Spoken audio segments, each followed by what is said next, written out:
जैसे ही राजा जनक जी को 5 मिनट में परमात्मा की प्राप्ति हो गई थी, मैं ऐसा क्या करूं कि मुझे भी श्री जी के दर्शन 5 मिनट में हो जाए। आप राजा जनक नहीं हैं। और हम गुरु अष्टावक्र नहीं है। नहीं, राजा जनक जैसा शिष्य और अष्टावक्र जैसे गुरु, तो उन्होंने कहा घोड़े की रकाब पे पैर रखते हुए जितनी देर में बैठा जाता है इतने में ब्रह्म बोध करा देंगे। अब राजा जनक जैसे ज्ञानी, तो न तुम जनक हो ना अष्टावक्र।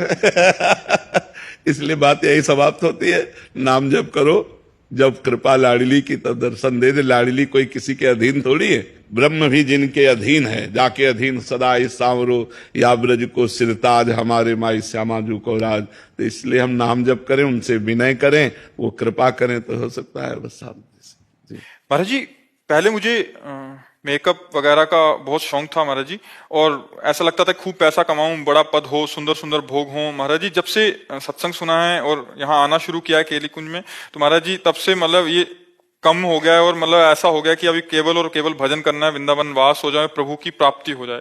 महाराज जी अब बहुत बड़ी कृपा हुई है जो ऐसी बात आई है, बहुत बड़ी कृपा हुई। बस इस बात को परिपक्व कर लो, अपने हृदय में बैठ जाए।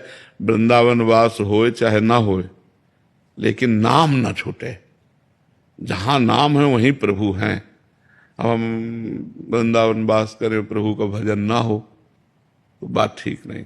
हमको प्रधानता रखनी है, पहली बात प्रभु के भजन की, कि हम जहां भी रहेंगे प्रभु का सुमिरन करेंगे।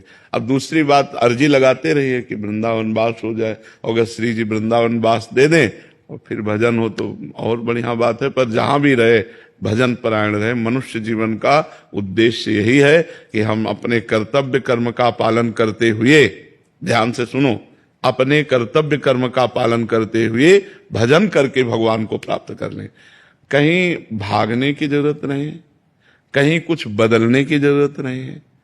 जो हो, जहां हो, जैसे हो, भगवान के हो, आप बस नाम जप शुरू कर दो, भगवान का सुमिरन करो, अच्छे कर्म करो, पवित्र भोजन करो, भगवान की कृपा हो जाएगी।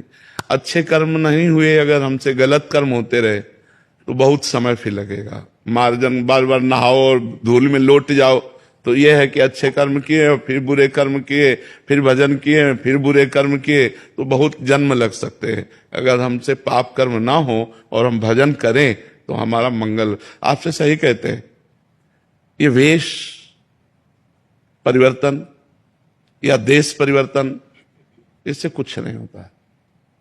जब तक उद्देश्य परिवर्तन नहीं होता तब तक बात नहीं बनती।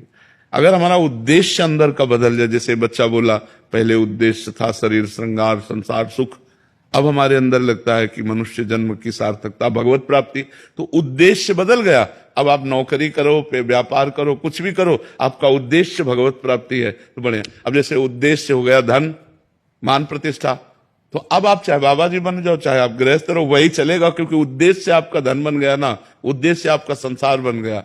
बस इसलिए हमें यह समझना है कि हमारा उद्देश्य ठीक हो जाए। भेष परिवर्तन, स्थान परिवर्तन खास बात नहीं है, खास बात है उद्देश्य परिवर्तन। और उद्देश्य जो बनावे उसकी सुरक्षा के लिए फिर वैसे ही आचरण करे, वैसे व्यवहार करे। ऐसे में शास्त्र स्वाध्याय करना, नाम जप करना, संयम से रहना, कोई पाप ना हो और खूब भजन करना, तो भगवान की प्राप्ति हो जाएगी।